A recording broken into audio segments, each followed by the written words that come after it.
Hi, everybody, and welcome to episode number 452 of For Immediate Release, our long form episode for February 2025. I'm Shel Holtz in Concord, California. And I'm Neville Hobson in Somerset in England. And we have 6 really interesting topics to share with you today. Some serious implications for communicators that we're going to help you navigate. Before we get there, though, we have our usual monthly rundown of housekeeping to take care of, starting with a look at what we have reported in our short midweek episodes since the last monthly show in January. Neville? We've got quite a few episodes. 4 we've had since the last episode. And they've been great topics. I think we've covered some pretty interesting areas. The first one since the last monthly, that's episode 448, we recorded on the 29th of January, was sort of riffing on a couple of LinkedIn posts that looked at change management and enterprise social networks is at the end of the line for these things, written by Caroline Keeley and Sharon O'Day, respectively. And they did a good job of setting out the case.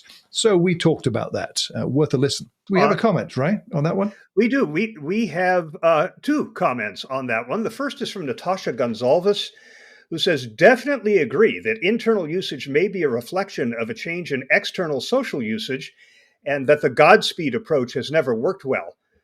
And then Sharon O'Day, who was one of the people who was the source of the material that we riffed on in that episode, said, great discussion. Thanks, Shel and Neville. I agree with most of the points you bring up here. People need clarity on what channels are for and how they should use them, but that's more of a challenge than you might expect.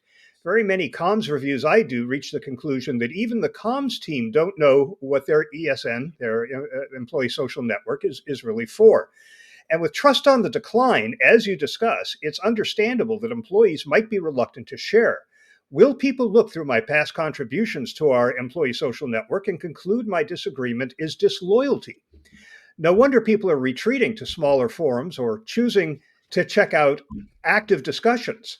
In a world where Elon and his ilk are in the ascendancy, having an opinion on your employee social network may mean putting your neck on the line. I was tempted to title my piece, Did Elon Kill the Employee Social Network? If leadership are active, authentic on social themselves, it creates psychological safety, which will encourage people to participate. But the reality is very few leaders really do this. And if comms are using employee social networks as another broadcast channel, then long-term, they contribute to their decline as they're no longer positioned in audiences' minds as a place of listening, debating, or sharing.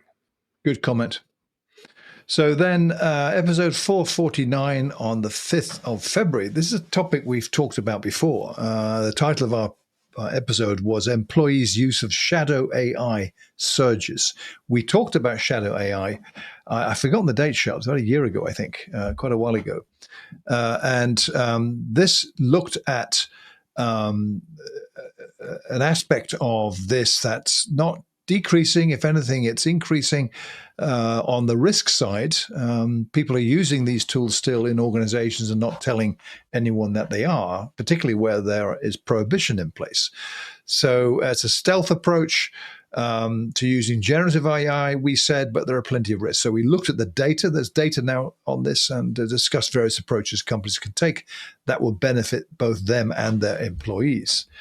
In 450 on the 13th of February, that was a really good topic where we discussed recent research that shows senior leaders in organizations have doubts about communicators' abilities. And that's a pretty bleak assessment. It talked about complexities in the worlds of business, media, and politics.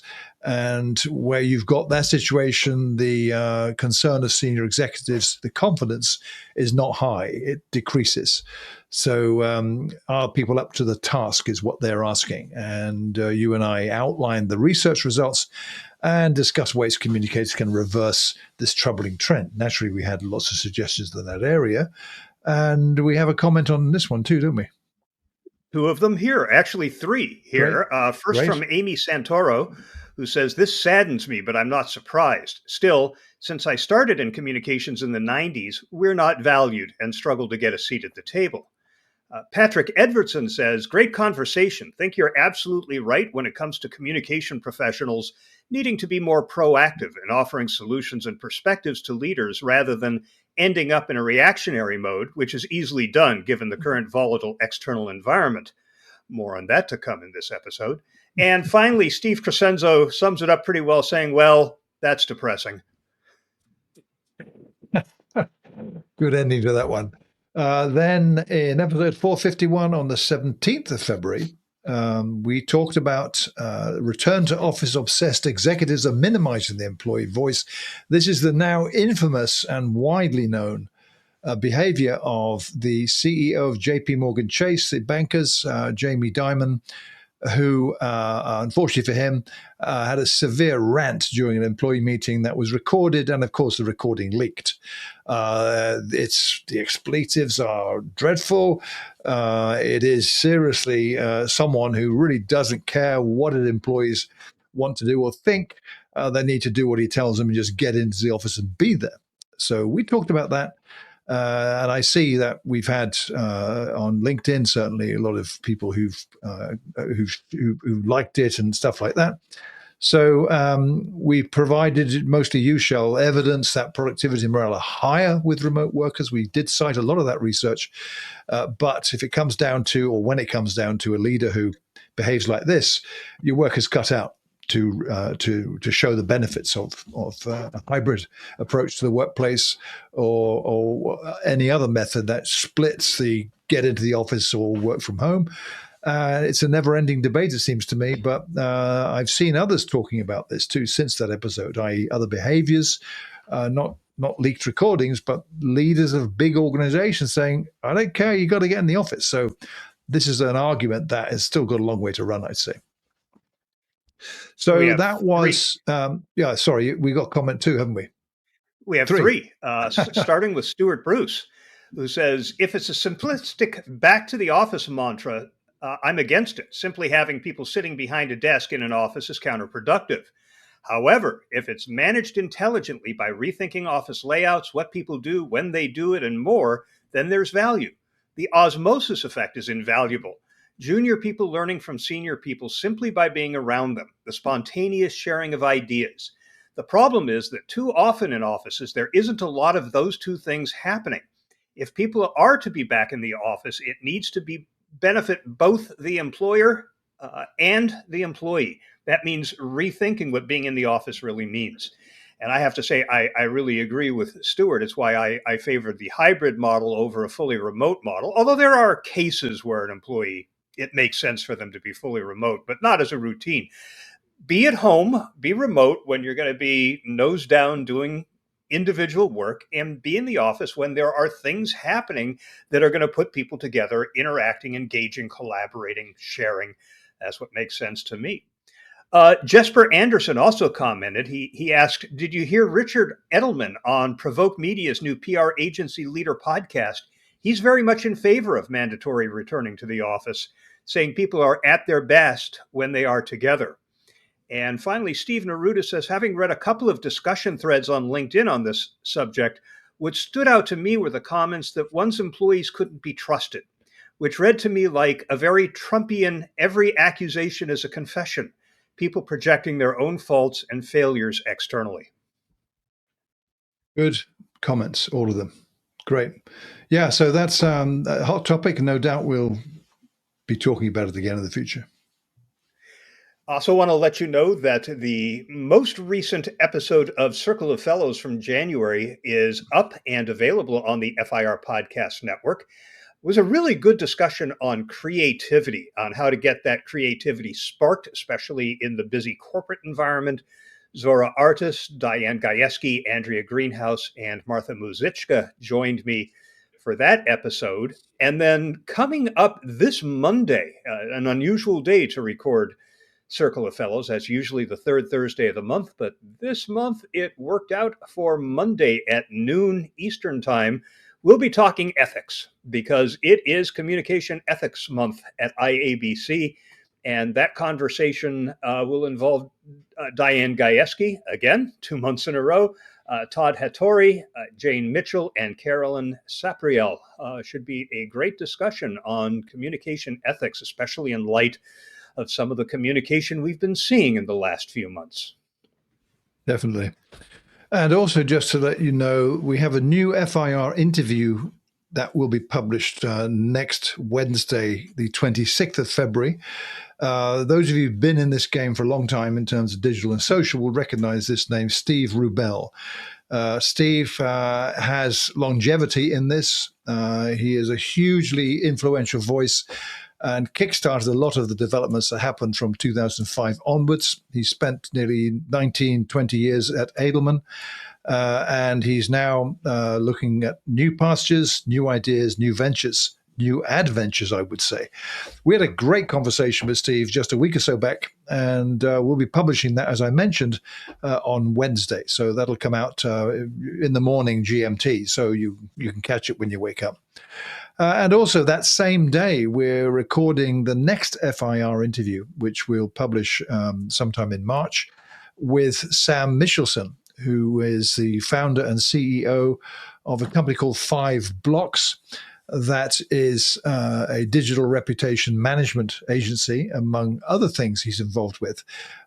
His company, which is how I came to know Sam, also offers a service called Wiki Alerts, which lets you track changes to Wikipedia pages. And I've been using that service myself for probably 5 years.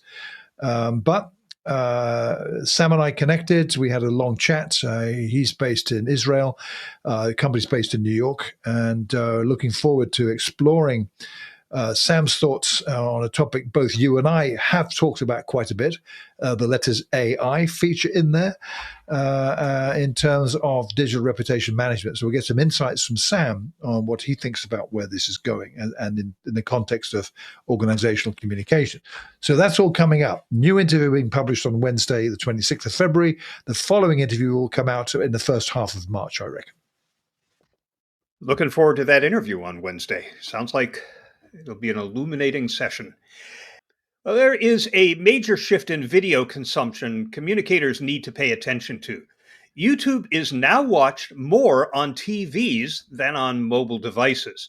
For years, YouTube has been synonymous with mobile viewing, but according to YouTube CEO Neil Mohan, TV screens have overtaken smartphones as the primary way people watch YouTube in the US. Viewers now watch over 1 billion hours of YouTube daily on their TVs. This trend isn't just happening in the US, it's in the UK too, where 34% of YouTube viewing already happens on TVs.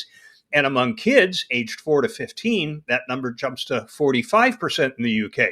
Clearly, this is something that's not slowing down. So why is this happening? There are several factors driving this transformation, and it starts with the evolution of smart TVs and streaming devices, because YouTube is now pre-installed on most of them. On the Sony TVs and the Samsung TVs, those smart TVs, they come with the YouTube already pre-installed. Same with the Roku and the Apple TV box. Just makes it easier than ever to watch it on your TV. It's also not just for short clips anymore. YouTube is just teeming with documentaries, in-depth explainers, and episodic series. I think it's interesting that episodic series are thriving on YouTube. And it's turned into a shared viewing experience with more people watching YouTube together, just like traditional television. And I know I do most of my YouTube watching on the computer, but if I see something I think my wife would be interested in, I pull it up on the TV and we watch it together. So there's that. For communicators using YouTube, this shift has some pretty big implications. If audiences are consuming YouTube like TV, then we need to adjust the way we create this content. So what do we need to do differently? Well, first, you need to optimize for TV screens. Most of the YouTube videos that are up there now were designed for mobile. And if your audience is watching on TV, you're going to need to adapt. First of all, you need that 16:9 aspect ratio, the widescreen format, because vertical videos suck on TV. And I can tell you that from personal experience. You need to make your text and graphics bigger. What works on a phone that is, a few inches from your eyes might be unreadable from across the room. And you also need to make sure your audio is high quality because poor sound is a lot more noticeable on your sound bar or your surround sound system, even your native TV audio, than it is listening to it on your phone. Next thing you need to do is think more like a TV producer. They're watching YouTube more like TV, so you need to lean into longer content. Viewers on TV are a lot more likely to watch content that is 10 plus minutes. You need to invest in better production quality. Lighting, sound, and editing matter more on a large screen. And consider episodic content because, as I mentioned, recurring series and repetitive formats, episodic formats encourage you to come back and watch the next episode. So you get people kind of hooked on your content. It's no longer just a one off, oh, I saw this, I watched it, it was interesting, and I'll never see anything from you again. Third, it's important to leverage the second screen experience because viewers may be watching YouTube on TV, but their phones are still in their hands. YouTube is expanding features in order to accommodate the fact that people are watching on their TV with their phone in their hands. They're doing QR codes in videos because it's a simple way to drive viewers to take action. And they're offering phone-based interactions or making it easy to comment or engage with the video on your mobile phone while you're watching the TV. If you want viewers to sign up, comment, share, you have to make it easy for them to do that from their phone because they really aren't going to use their remote to do that on the TV. And if you are advertising on YouTube, you need to consider your ad strategy too. They are rolling out TV specific ad formats. Three of them are interesting. One are pause ads. These are ads that will appear when you pause the video. So, what kind of ad would you like people to see when they pause a video? Next is non intrusive overlays that are better suited for passive TV viewers. And finally is high quality skippable ads. I mean, if you can skip the ad, you will, unless it draws you in. Viewers are a lot more willing to watch if it's a well-made, interesting, compelling ad. If you're using YouTube ads, these formats could be more effective than traditional pre-rolls. The takeaway from all this is that YouTube isn't just another social platform anymore. It's the new television. If you're using YouTube for communication, it's time to start thinking like a broadcaster. Listening to what you were saying there, Shelley, I just said to myself, my God, the manipulation is dreadful, truly. But I mean, I watch more YouTube content on TV than any other device. In fact, the worst device to watch YouTube on is a mobile phone, frankly, in my experience. Horrible. Not only is it a small screen, so it's squeezed in. I mean, the vertical you mentioned, okay, but all the pop-ups and all the ads and all the kind of, and particularly the ads that break in the middle of something you're watching. So it's a dreadful experience, in my humble opinion. Maybe not so humble, but that's my opinion. So I tend to watch YouTube on TV for stuff I've saved that I found elsewhere. I actually quite like, and this is not like I see something I think, oh, my wife and I would like to watch that together. We don't do that with YouTube. We do that with Google Movies. That's a fact.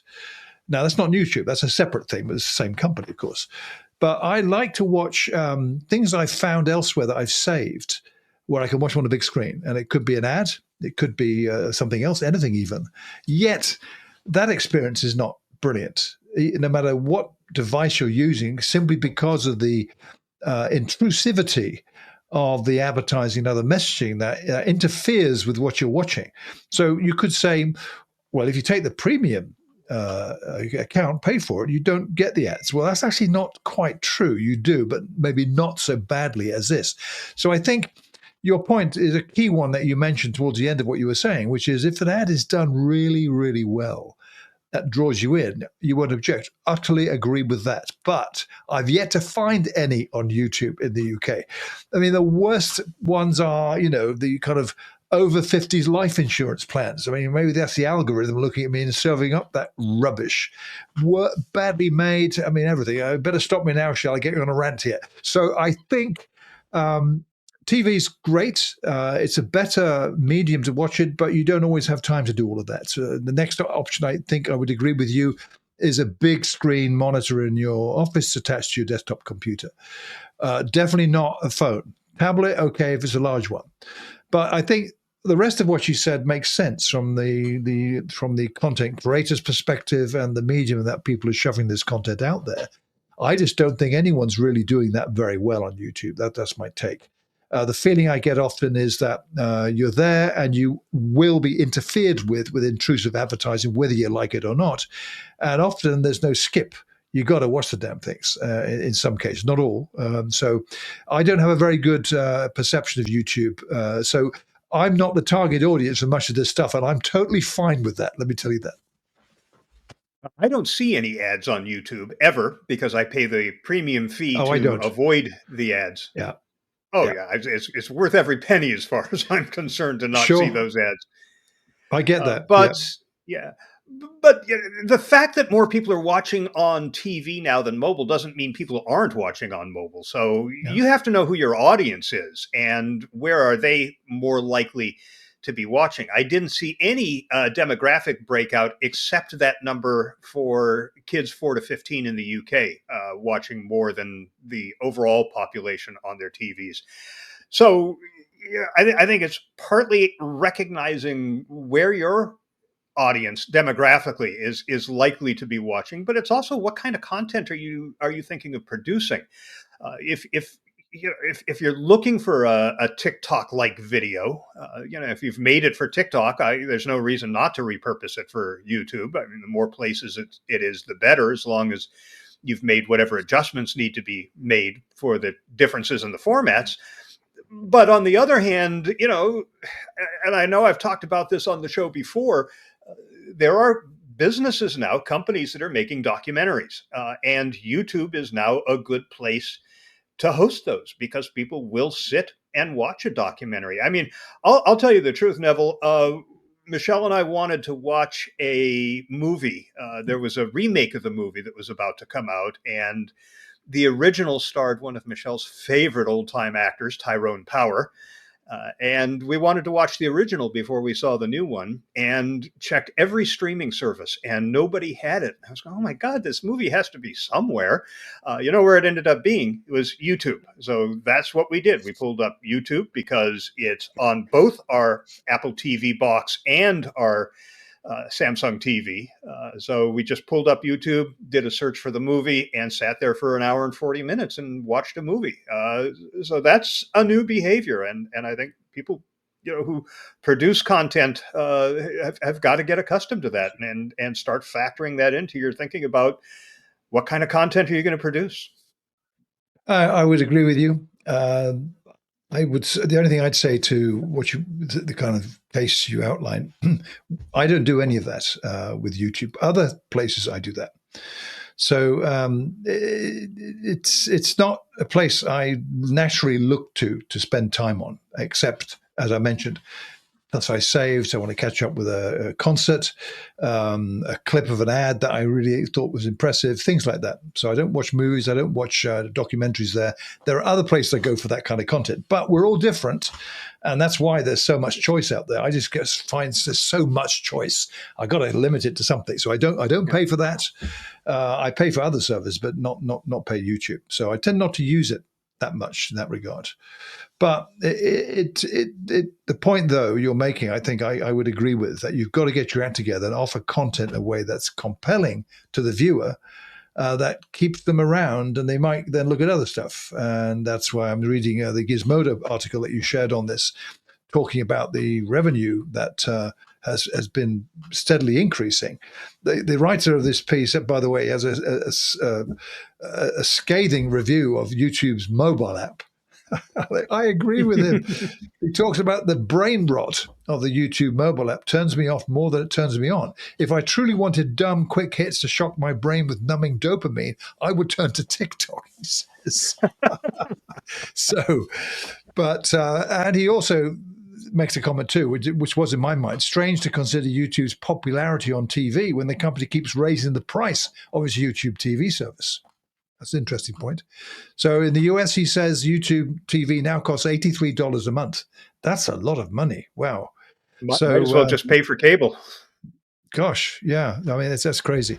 So he says, if I am going to be forced to watch ads because I can't afford a premium subscription, I wouldn't want to do it on my TV or phone. Okay, that's his take. But it's an interesting topic, Shell, and I think content creators really should think this through better than they do to make it a more compelling experience for the viewer. Yeah, and by the way, one of the reasons I watch a lot of YouTube is because jam bands tend to upload their concert videos to YouTube, and I am a jam band fan. And You and are one reason I can watch them on my phone is that I did get the Pixel Fold. So okay. my phone is now it Is it unfolds into a mini tablet, and it is makes it that experience a whole lot better. is it any good? I love it. Yeah, it's great. It's a little heavy, a little heavier than I'm used to for a phone, but I got used to that pretty quickly. I like it. I like it a lot. Cool. Okay. So next, we're going to talk about a different world in an age of chaos, and this stems from a post on LinkedIn. LinkedIn's coming up a lot in my research when I look for topics these days, and that's a good thing because there's some great content there. I'll tell you. But I'll tell you. I'm saving more and more LinkedIn articles to my Tumblr feed, which is what I use to look for articles to write about or to talk about on the show. So I agree sure. with you. Yeah, I use Pocket for that, and it's chock full of LinkedIn content, but I also save them on LinkedIn as well. But now, picture this. Imagine a world where reality itself is contested, where facts are no longer agreed upon, and truth bends under the weight of disinformation. Does that sound familiar to what's happening right now? It could be some familiarity there. Well, this is the world we find ourselves in today. And as communicators, our role has never been more crucial or more complex.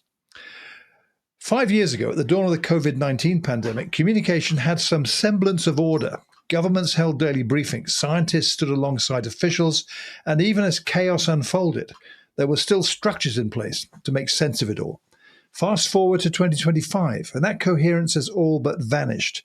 Now we find ourselves in an era that Catherine Arrow calls chaos communication, a time when public relations professionals, journalists, and communicators are no longer just sense makers, but active participants in an information war.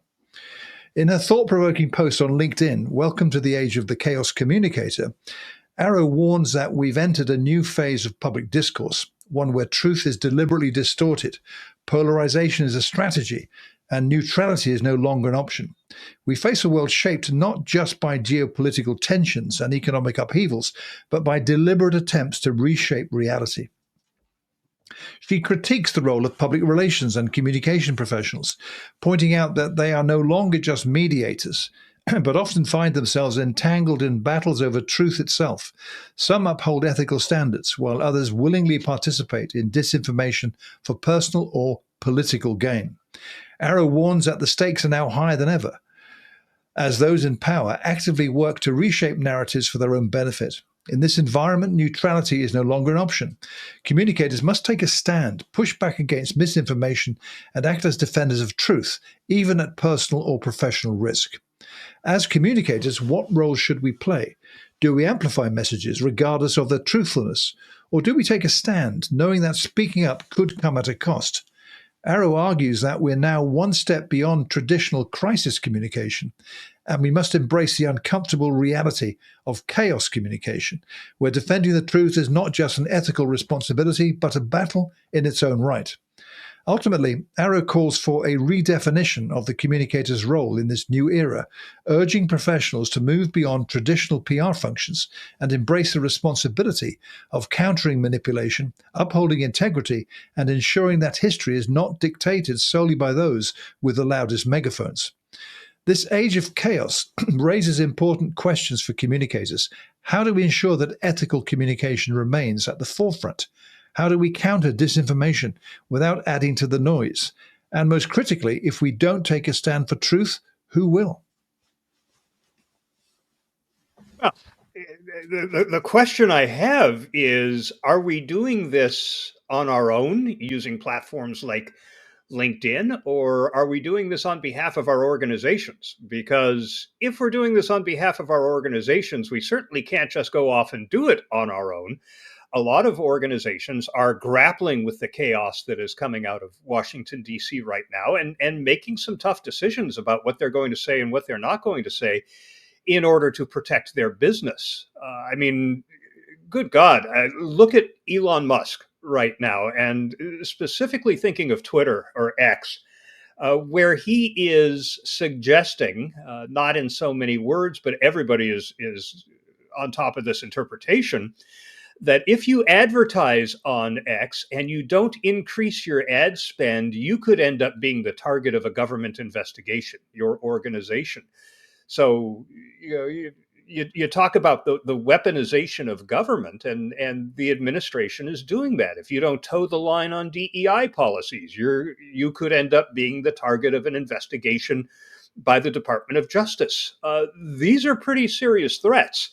And I think organizations that have employees they need to pay so that they can feed their families and keep a roof over their heads, they need to keep their vendors working. They need to keep their investors happy.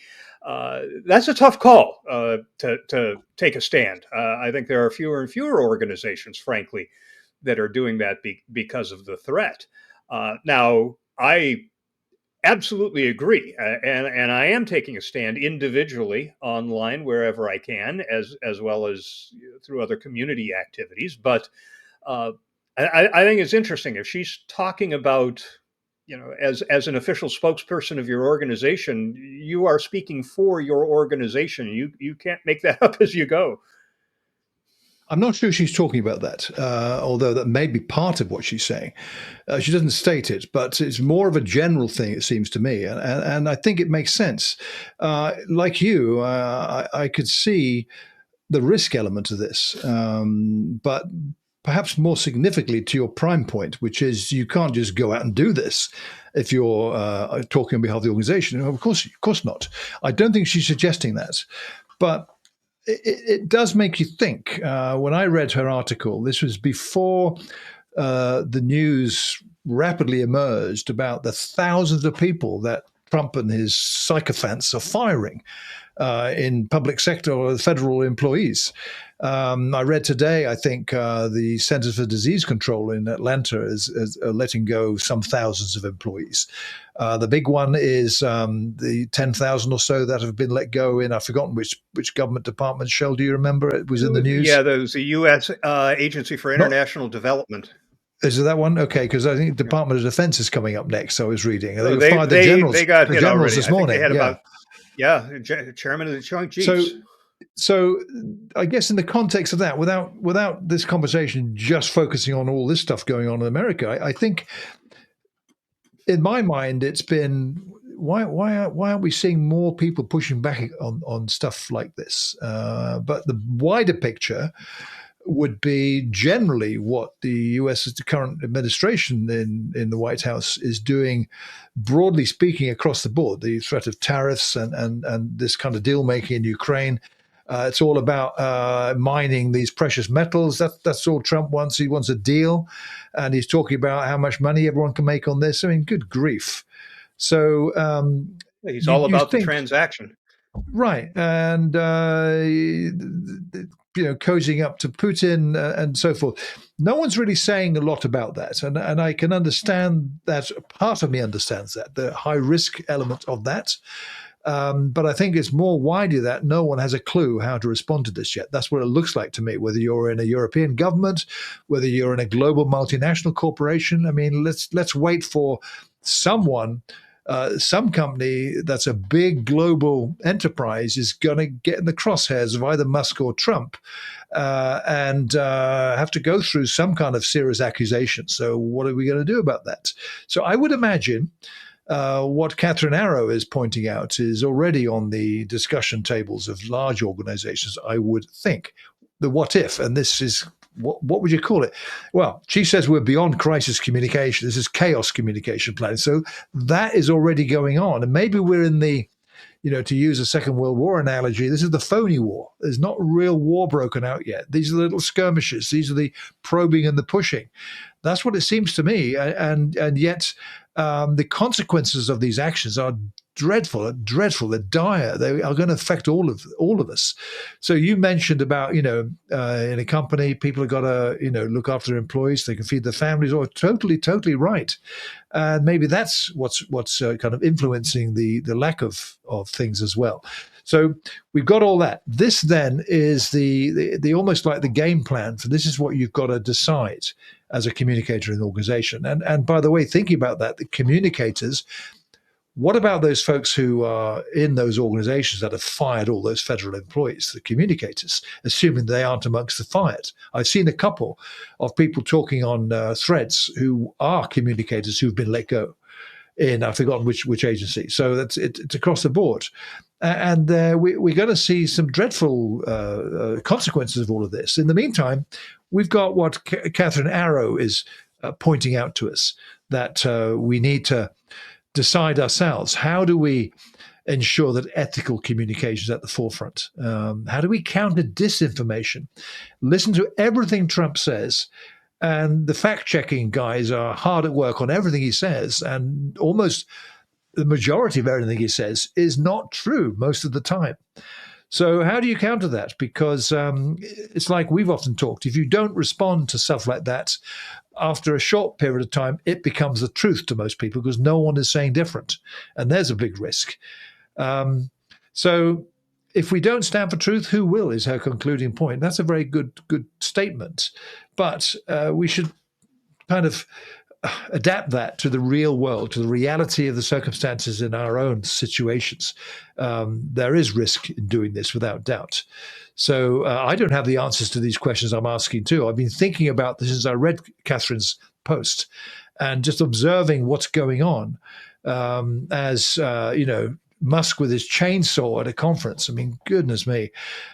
Trump, who's I just wonder, does he think this is all a joke, do you think, Sel? I mean, is he just kind of letting Musk have his way until something goes wrong and then he fires him and then we see a conflagration? I mean, who knows? But this is a dangerous time.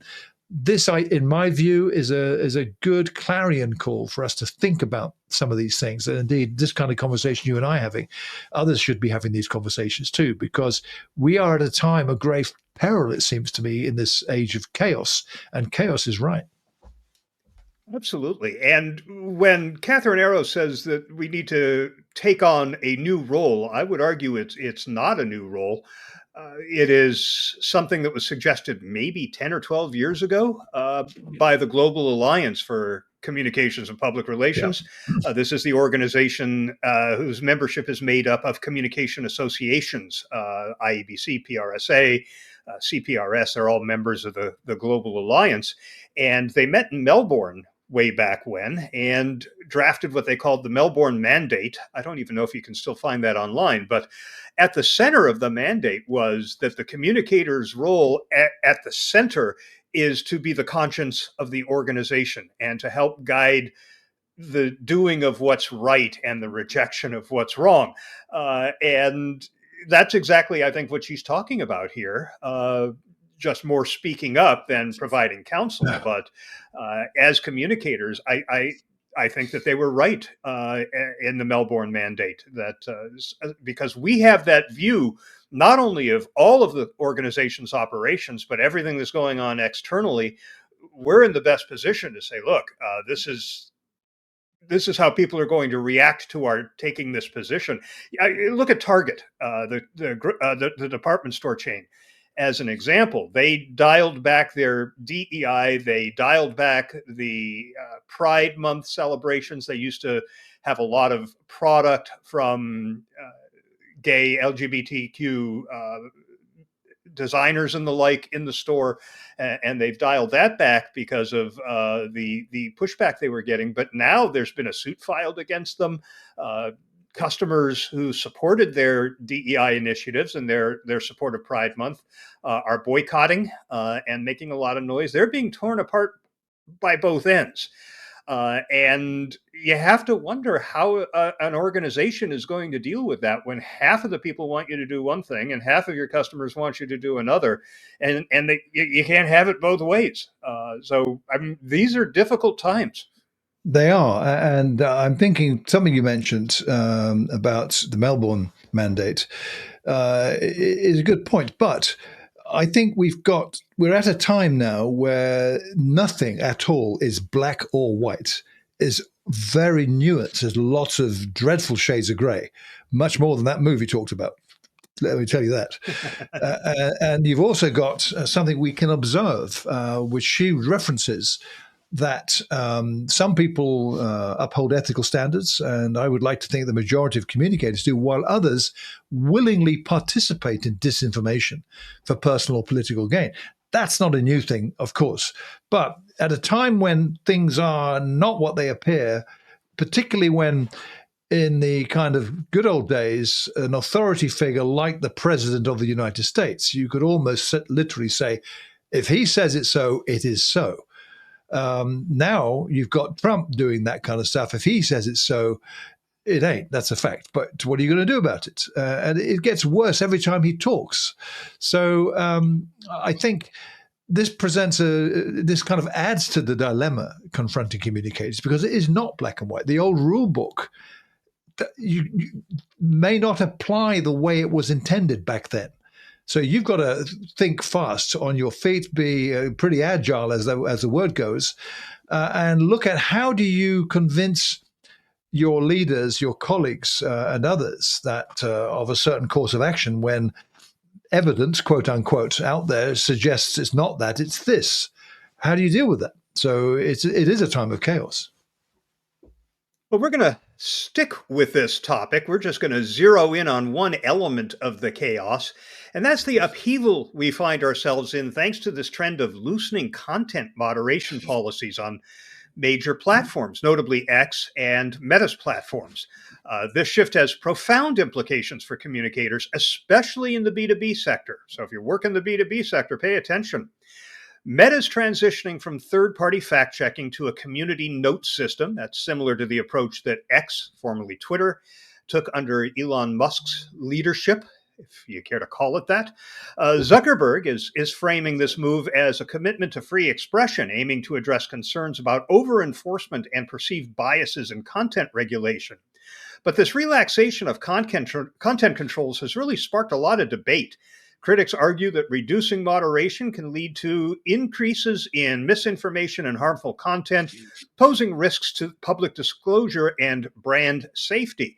I think it's really interesting to be having this discussion right now. I'm reading the book, The Siren's Call by Chris Hayes, which is about the attention economy. We only have so much attention to give. It's being commoditized, but there is an endless supply of information out there. And people are working hard to draw your attention to their content. And if you spend your time with disinformation and misinformation, that means there's less time for you to hear the countervailing opinion on all of this. So, what are the implications for communicators? For those of us in communications, these changes require a strategic reassessment. Here's what to think about. First, brand reputation management. With fewer moderation controls, there is a greater risk of misleading or harmful content proliferating.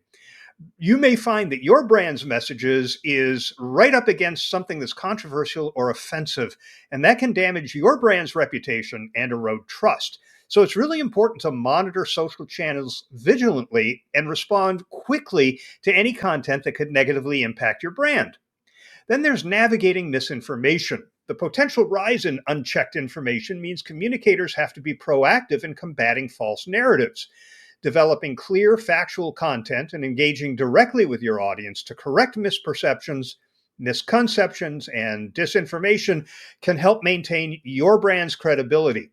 Also, educating your audience on how to identify reliable information and information sources can empower them to navigate the digital landscape more effectively, and they may even be grateful to you for that. Next is evaluating platform strategies. I mean, as platforms change their moderation policies, we may need to go so far as reassessing where and how we engage our audiences. I mean, there are already people pulling their X accounts and telling people you'll now find us on Blue Sky. That's because X is among those platforms that have become less conducive to your brand's values and messaging due to an increase in harmful content. Diversifying your digital presence and considering alternative platforms with moderation policies that align with your brand standards can mitigate potential risks.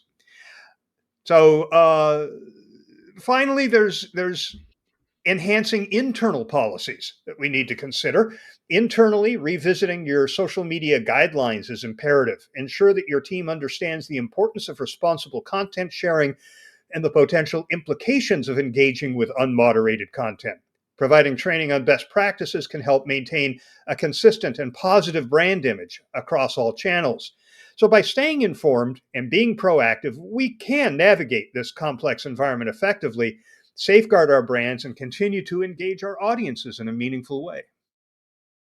Yeah, it sounds so wonderfully. Let's do this. The way you say it, Shell. It's good to link it to Catherine Arrow's assessment of the age of chaos, because this is part of that. I agree. I find it almost incomprehensible to kind of understand why anyone would want to eliminate content moderation in this day and age. Notwithstanding Trump and Musk, even, and Zuckerberg for that matter, talking about because moderation restricts freedom of speech. That's the kind of overriding argument that I understand they're saying, is that's why they've done this, because they want to give better freedom of speech without these impediments of government censorship, which is really what it amounts to. So all this pushback in Trump's style against the European Union and their efforts to provide safeguards for people online and so forth. All that's gone by the wayside, basically. So brands generally, the people running those brands, have serious difficulties now with this in being present on any platform that doesn't have moderation, which is where ones like Blue Sky really do stand out with what they have, and they've ramped up their safeguarding teams significantly. Trouble is, the likes of X in particular, with 600 million users, and Facebook with, what have they got, 3 billion users? I mean, the numbers are staggering. That's like a drop in the bucket. But maybe this, again, an extension of the conversations that we've had in prior episodes, which is that maybe this is something that brands who do not wish to literally give up on their content and their messaging being overwhelmed by stuff that they abhor and does not represent their brand values at all, being associated with a place that has stuff like that. Maybe this is another nudge to get going with considering other platforms which comparatively in terms of user numbers are niche right now. But that's more honest, it seems to me. And it's not saying that, oh, great, we can have them to moderate all the content. That's wonderful. We can say what we want. Not at all. This then becomes a far more strategic approach to this.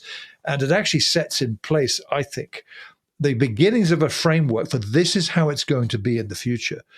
That these monolithic networks that are controlled by a single corporation or one crazy individual who changes things on a whim now and again, and it is more like again and now, would not matter. It takes power away from those people, and you then are more honest and truthful to yourself and your audience. So that is the future, though, because what we got now is the age of chaos, and it ain't pretty. That's a fact.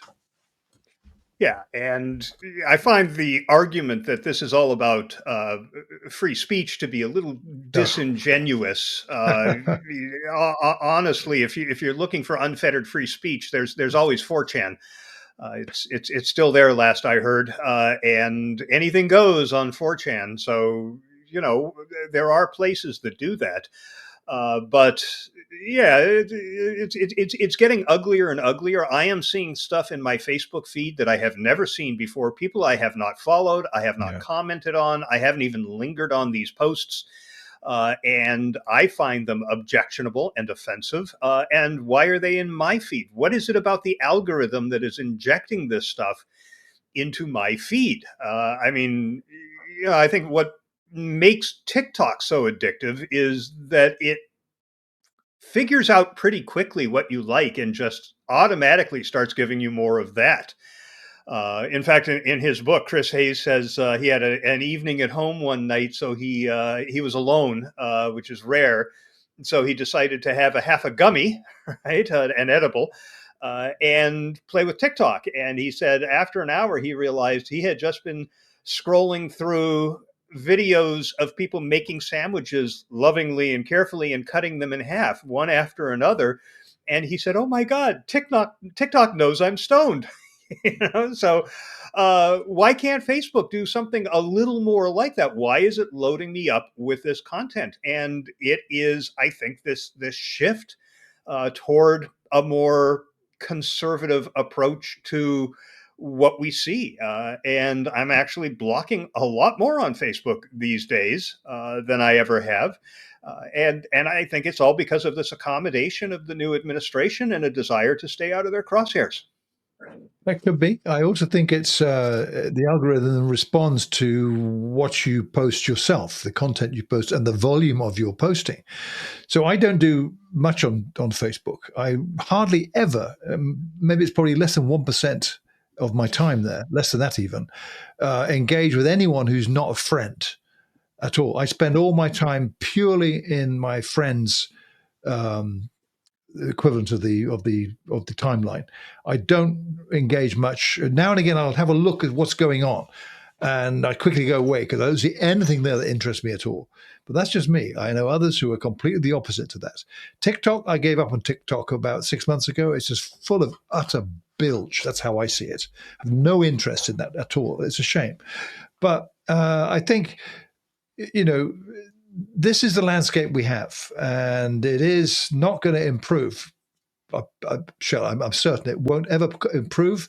It's getting worse, if anything. And now with what's happening, I despair that this is ever going to be a pleasant place. So I'm still on Facebook. I'm still not 100% decided whether I'm going to completely shut it down, but I'm leaning that way. And that doesn't sound like ridiculous fence sitting. I don't know what does, but that's where I'm at still right now. Well, I just finished reading a book. I can't remember the author's name. There are people listening, I'm sure, who are shouting it at me as soon as I tell you the title of the book.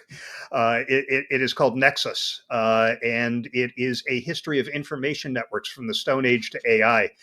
And one of the points the author makes, he's a historian, something of a philosopher, an Israeli. He wrote a book called Sapiens that I think was a bestseller.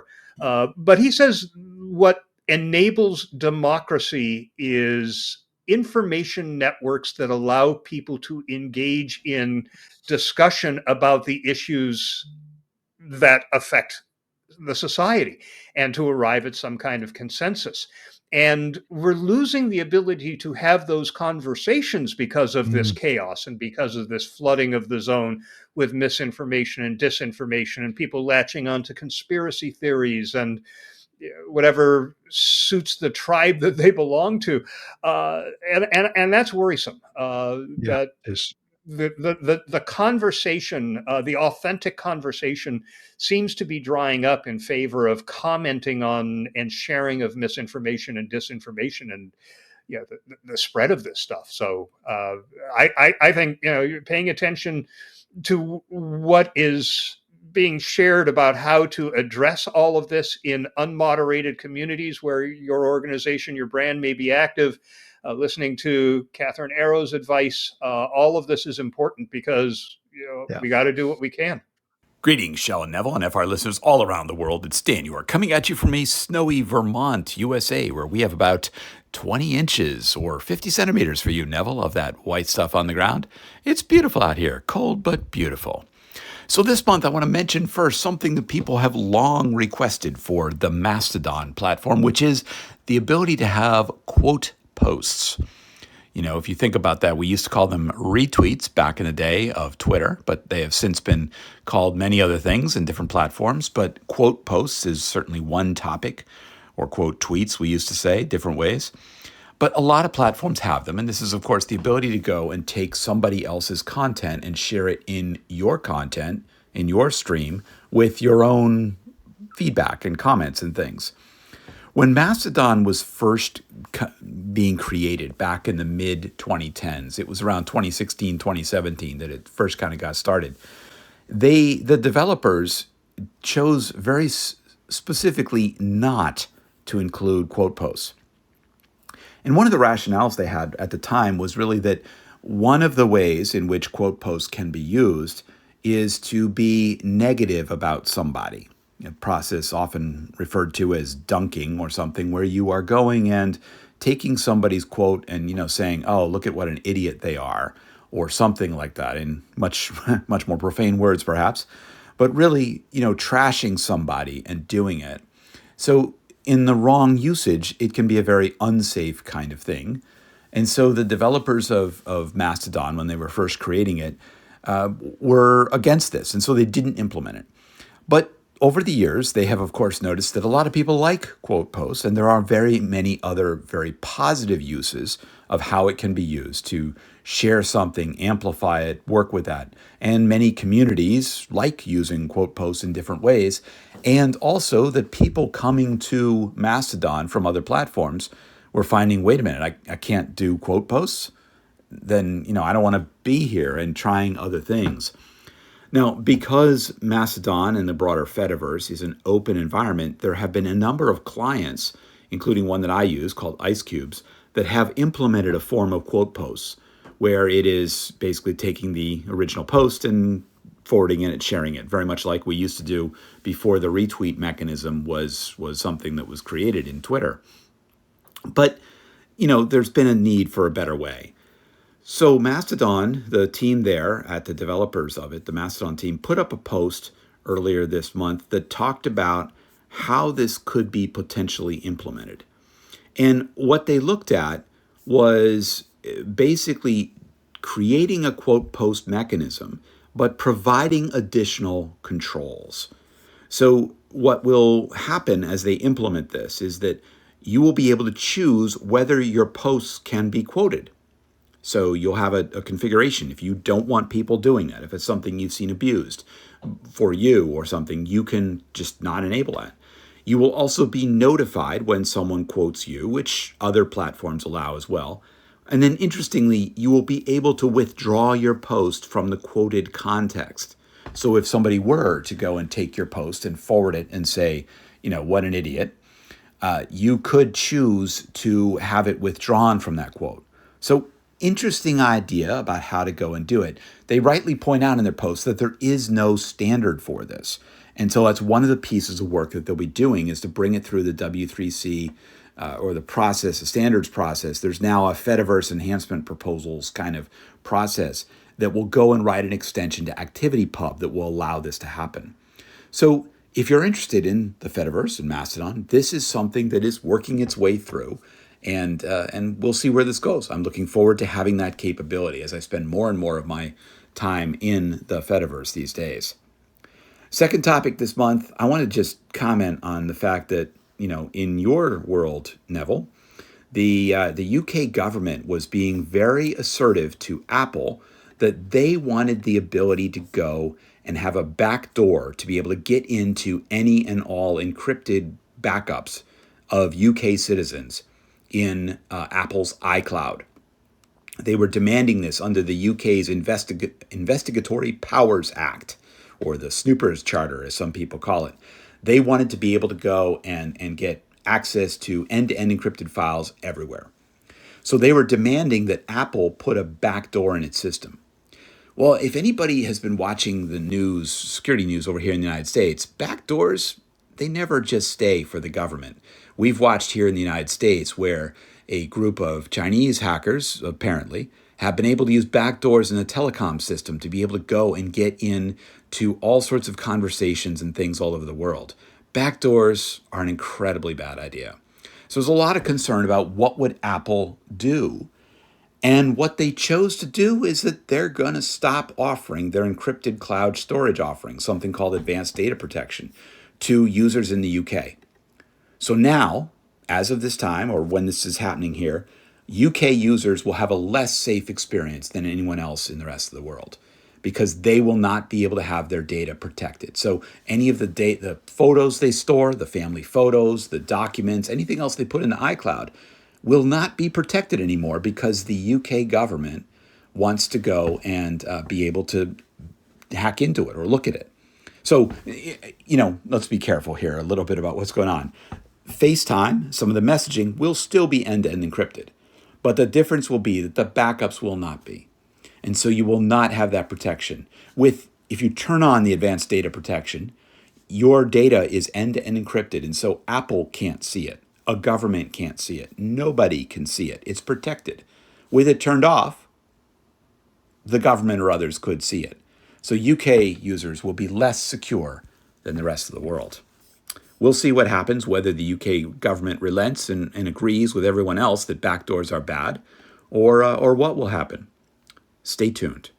I want to end with kind of something a little bit more fun. If we've been doom scrolling through whatever your service may be, Threads, Blue Sky, Mastodon, or even those other ones out there, if you want an alternative, a developer developed something called WikiTalk.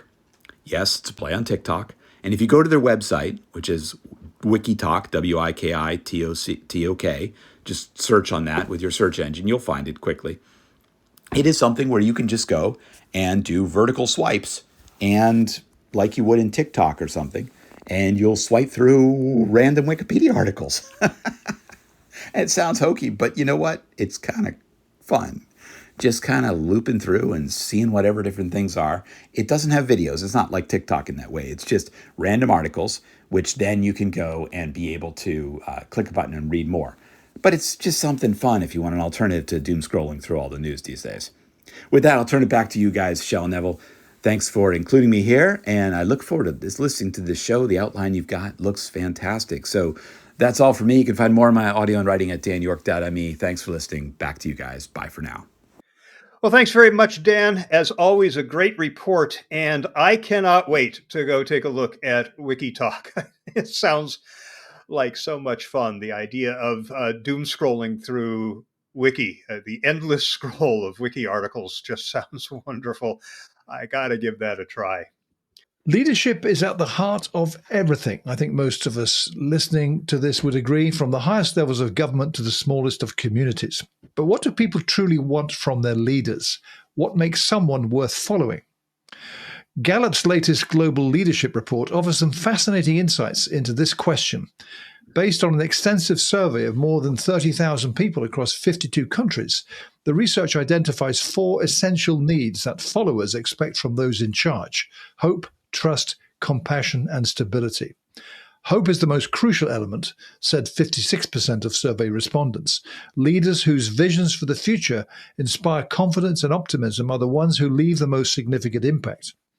Trust is not far behind at 33%, ensuring that people believe in the integrity, honesty, and reliability of those who lead them. Compassion and stability round out the equation, reinforcing the importance of care, empathy, and consistency in leadership. By focusing on what leaders contribute to people's lives, Gallup's study highlights the evolving dynamics of leadership and the critical role of understanding people's expectations. But here's where it gets even more interesting. 57% of survey respondents said they're more likely to name family members as their biggest daily influences, followed by their managers or workplace leaders at 18%. Political and religious leaders came in at 7% each, with celebrities trailing at just 2%. Leaders in the workplace have significant potential to improve lives, with 34% of employed individuals citing a manager, workplace leader, or colleague as having the most positive impact. And while hope is the primary need in every region, its emphasis varies. For example, in Europe, people place relatively more importance on trust, while Latin America shows a greater need for compassion. Younger people aged 18 to 29 are more likely to seek hope from their leaders compared to older individuals. The report highlights that when leaders fail to provide hope, trust, and stability, followers experience higher levels of stress and dissatisfaction, which impacts overall societal well-being. It also suggests that leaders who recognize and act on these needs will foster greater engagement, productivity, and resilience in their communities and organizations. It all means that leadership isn't just about politics or public figures. It's about the everyday decisions made in homes, workplaces, businesses, and communities. Gallup concludes that modern leadership requires self awareness, an understanding of the expectations of followers, and the ability to provide clear vision and guidance. Above all, hope is the defining trait that separates influential leaders from the rest. So, in an era of uncertainty, dare I say, an age of chaos, how can leaders better serve those who look to them for guidance? How can they cultivate hope and trust in an age of skepticism?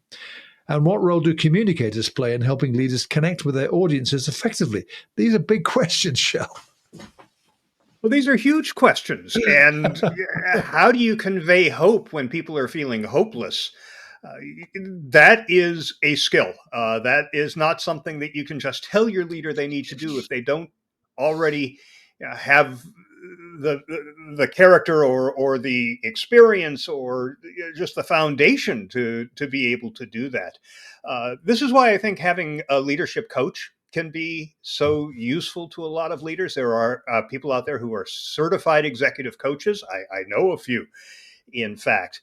I also think it's worth re-examining the key styles of leadership. I mean, you can get master's degrees in just servant leadership, for example, and that's one of the styles of leadership. It's the style where you are sort of humble and protective of your people, but you're also there to serve them. What do you need from me to help you get your job done so the organization can achieve its goals? But there's also coach leadership style, visionary leadership style, certainly autocratic.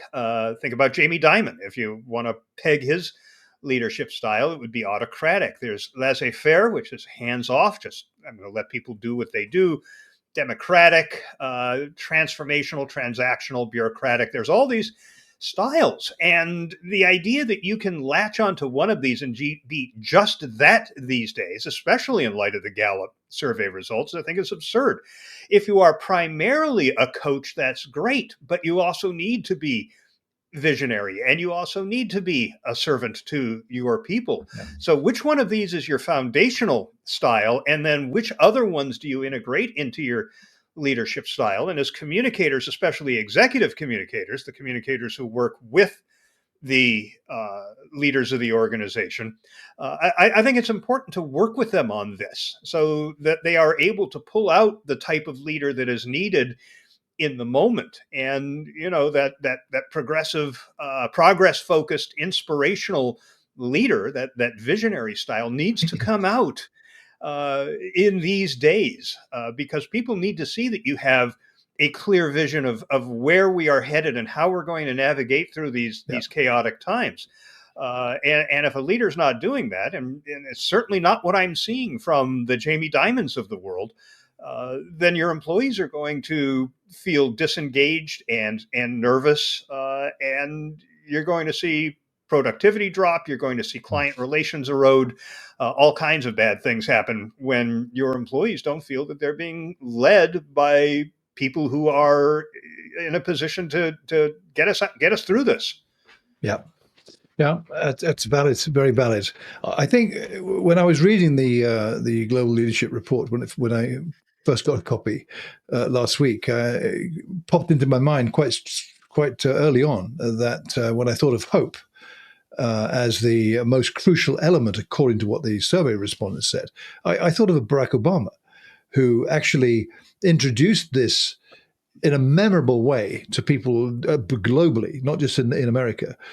You probably remember back in the first, when he was first elected, we had people creating these kind of bits of code. You could get a badge with Obama's face. You create your own with your own, and they proliferated everywhere across social media back in the time, or blogs mostly as they were then.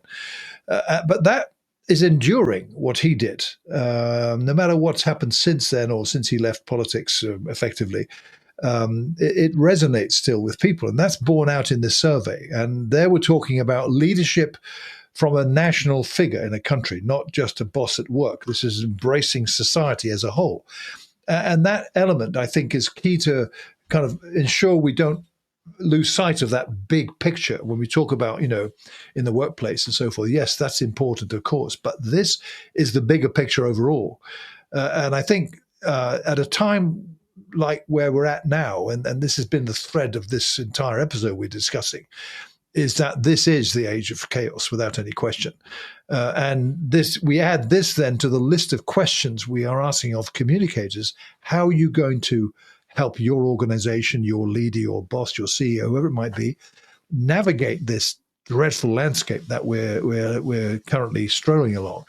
And you apply that then to your family. I mean, the pressures, I think, are immense, particularly on communicators who've never really had to really stand out in areas outside their own niche areas. And because this is definitely that. There's no easy answers here. There aren't. There's just simply, this is something to think about, and that too take into account and so forth, which is really what we're doing. But it is a difficult time. And I think our role is precisely as communicators to help leaders be better, be the best they can be. Oh God, that's that Gillette slogan. I saw an ad for that the other day. The best, the best a man can be. That's the one. Yes.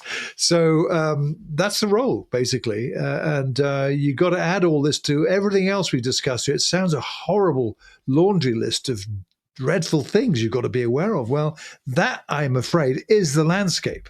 So you don't need to sit and look at it, oh my God, having to deal with this. You just need to deal with it. And that's very easy for me to say. But look at them individually. Don't think of everything all at once. That's the old trick where you wake up at 3 a.m. and your brain says, okay, here comes everything that you've got locked away, you're worried about or concerned about. It's all coming out right now. Don't do that. So, you need a plan. Coaching is great. It's a good one. But there's so many things to think about that you need help. And that's what professional associations can really play a big role in that kind of thing. So it's a bad time we're in. That's a fact. Yeah, and when Catherine Arrow talks about this new role for the communicator, I think this is just a perfect example. Because, First of all, if you're doing internal communications, presumably you're listening to employees. Employees have a voice, and you're able to distill what you hear into some core messages that you can take to your leaders and say, look, it's fine to say employees need hope, but what do they mean by that? And how can we craft your messaging and your interactions so that they feel that sense of hope and work with the leaders to project that? That's an ideal role for a communicator in the organization. Yeah. So bottom line is, as the survey points out, hope is the key attribute, let's say, that people look for in leaders to give them hope. And so our job is to help our leaders do exactly that. Well, let's get off of these depressing topics and talk about something that we enjoy talking about, and that's AI. A relatively new use of AI is generating considerable buzz in the research community, and this is the use of AI-generated users or synthetic users as research panelists. As more companies offer these AI-driven solutions, we need to weigh their advantages and limitations, especially for communicators and user experience, that's UX engineers. Synthetic users are AI-generated profiles that are designed to simulate real user behaviors, thoughts, and experiences. Leveraging large language models, these artificial personas can participate in interviews, surveys, usability tests, panels, providing immediate feedback without it having to engage actual human participants.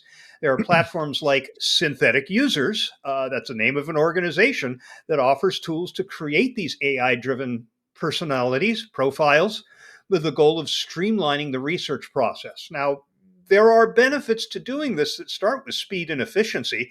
Synthetic users can be generated and deployed quickly, accelerating the research timeline.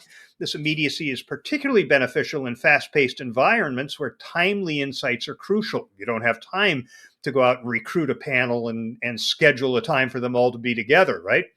Then there's cost reduction. Traditional user research usually involves considerable expenses related to recruiting participants, incentives for them to participate, and logistics, especially if you're going to pull a focus group together face to face, getting them all into town at the same time. AI generated users eliminate these costs, making research more accessible, especially for organizations with limited budgets. Then there's accessibility to hard to reach demographics. And this is, I think, one of the more compelling uses of synthetic users because you can tailor them to represent a specific demographic that can be challenging to recruit. This could be a niche market, sensitive population, and now these synthetic users can provide insights that might be harder to obtain otherwise. And there's also, and I'm not sure this is necessarily a good thing, but I guess some researchers like consistency in responses. AI driven personas offer standardized feedback, reducing variability and enabling clearer comparisons across different studies or product iterations. But don't kick back and think, wow, this is great. I'm going to start using synthetic users for my research because there are downsides and limitations that start with the lack of genuine human emotion and behavior, because human behavior is complex and context dependent. Synthetic users are data driven, so they may not capture the depth of real human emotions, spontaneous reactions, or the nuanced decision making processes that genuine users exhibit. Then there's the potential for inaccurate or overly positive feedback. Studies have shown that AI generated responses can sometimes be overly positive or fail to reflect the critical perspectives that real users might provide. That'll skew your data. Relying solely on synthetic users raises questions about the authenticity of the data and the ethical implications of making decisions based on artificial feedback. There's a risk of missing out on genuine user voices, which are crucial and empathetic and user-centered design. And then, AI-generated users may lack the ability to provide context-rich insights that come from personal experiences, environmental factors, and cultural backgrounds. And these often are critical in understanding user needs and behaviors. So we don't come to you with problems and no solutions. So here's the advice for communicators and UX engineers. First, and this makes me think immediately of Mitch Joel, who said it's not instead of, it's along with. Use synthetic users as a supplement, not a replacement. While AI-generated users can provide quick and cost-effective insights, they should complement, not replace, research involving real users. Balancing both approaches makes sure that the depth and authenticity of human feedback are preserved. You need to validate your AI-generated insights with real user data before making significant decisions based on synthetic user feedback. Cross-reference the findings with any data that you can find from actual users to make sure that it's accurate and relevant. Be transparent about the methodologies that you used. This is really important from an ethical perspective. When you're presenting your research findings, be very clear that you use synthetic users in your methodology. Transparency builds trust and allows stakeholders to understand the context and potential limitations of the data. And stay informed about the ethical implications of synthetic users. Keep yourself educated, keep your team educated about the ethical considerations surrounding AI in research. And come up with some guidelines to ensure that your use of synthetic users aligns with your organization's values and respects user dignity. For communicators and UX designer, the key lies in integrating synthetic users thoughtfully into a broader research strategy, ensuring the technology enhances rather than replaces the individual perspectives of real users. Right. There's a lot to digest in that, Shell, I think, starting with how much I hate the phrase synthetic user, but it's part of the lexicon. I get it. So I think the main thing I would say is really to kind of echo what you said there, that to don't use just this. This should complement what you're doing, which is how I have always approached using generative AI, generally speaking. It doesn't replace, it complements things that I'm doing and enhances what I'm doing. I mean, this is surely how we should be looking at this. I think, though, that there are big alarm bells. I've read a couple of articles that all they talk about are the cons. And I agree, there are definite pros to doing this. Speed, ideally accuracy, but assuming that it's been fed accurate input to give the accurate output. It's is part of the landscape, and it is likely to increase in that way. But there should be big guardrails on this, and I think the ethical question is one that comes in there. That it is really important to behave ethically and transparently, and there we come against the age-old human element, because a lot of people don't do that. So it is part of the landscape, and responsible people, responsible communicators, and others will use it wisely. Will take advantage of the benefits of this.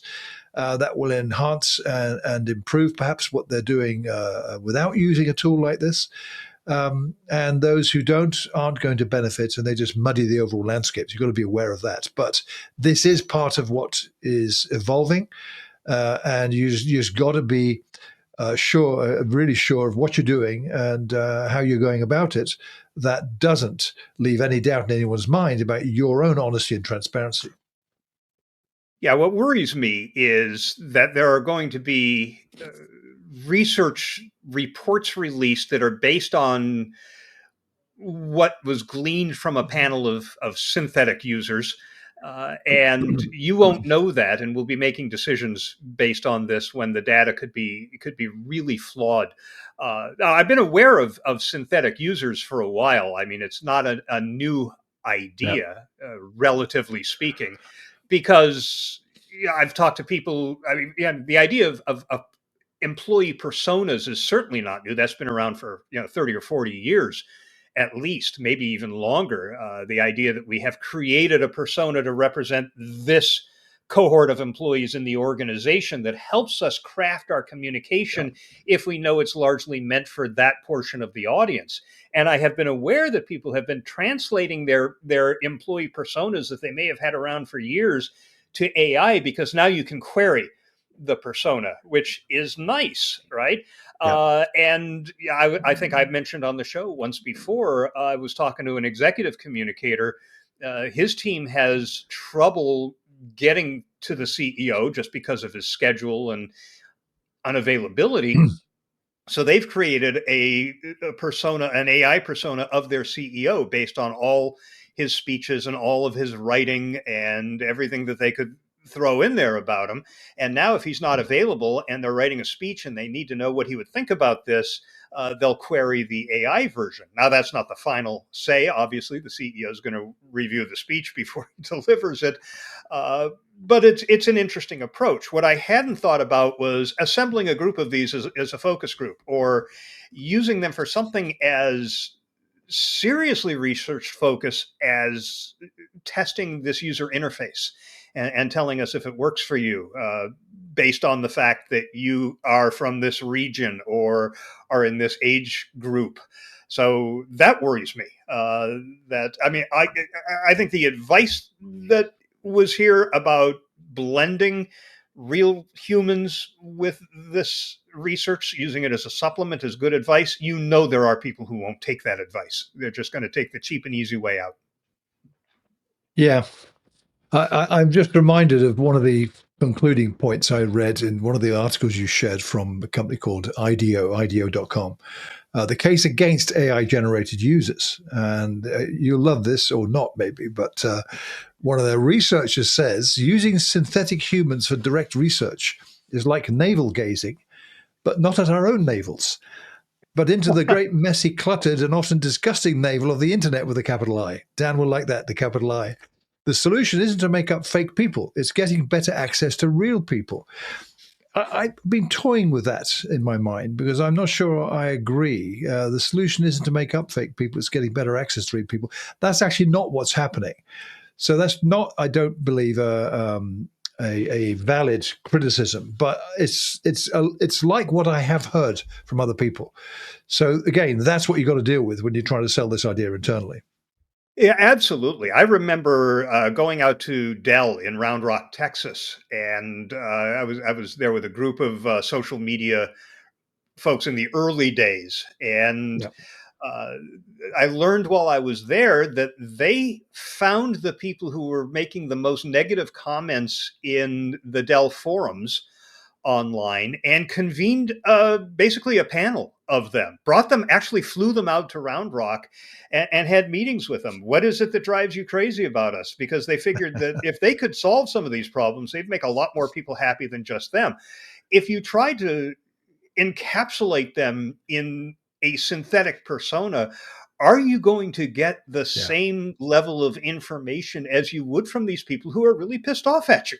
And I have to say, I doubt it. You might get the basics, but it's going to be sanitized and, as the research shows, probably a little more positive than your real critics would be. That's a good point. So that was probably not long after Dell Hell. I would have thought that in those earliest days, where Jeff Jarvis was the star of that saga. It's a great Wikipedia page if you're interested in knowing what that was all about, because that's 20 years ago now. Yeah, I remember that well. Me too. Hell, hell.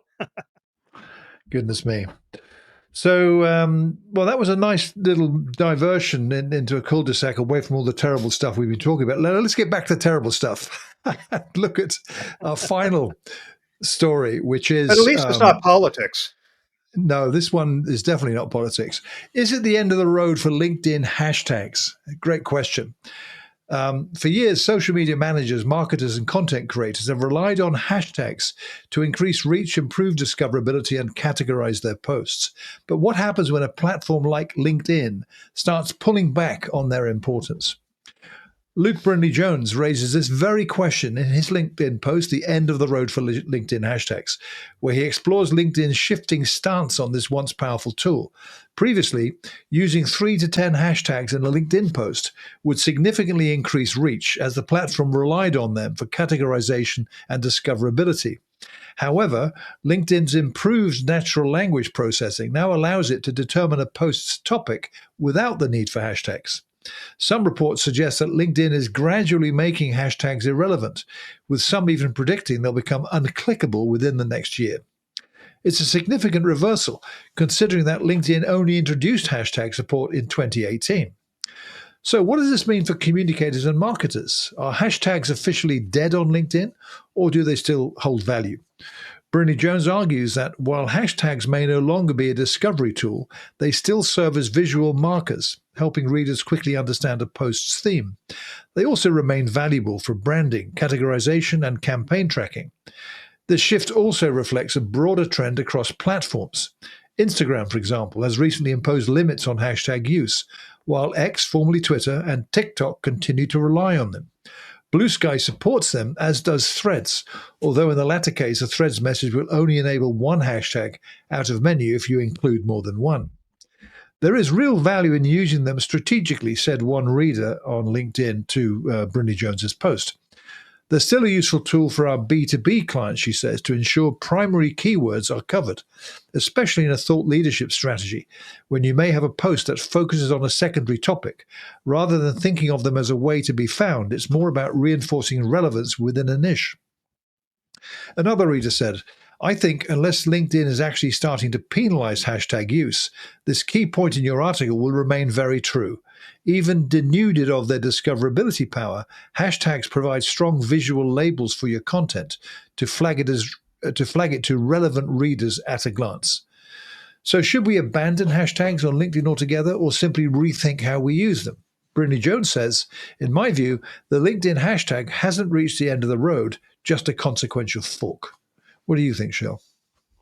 I think it's sad that we're not going to be able to use them for discovery anymore. And I agree that they are visual cues, but it's important to remember that hashtags, like the @ symbol to designate an individual, were user-generated tools. These were not innovations from the social networks themselves. It was users going, hey, I think this would be a great way for people to be able to find posts, comments that deal with this topic. I got to tell you, I am currently at work going through the transition from one intranet provider to a provider of an integrated internal communications platform. Our current intranet, I won't name the vendor because I don't want to say anything bad about them, but I don't like the platform.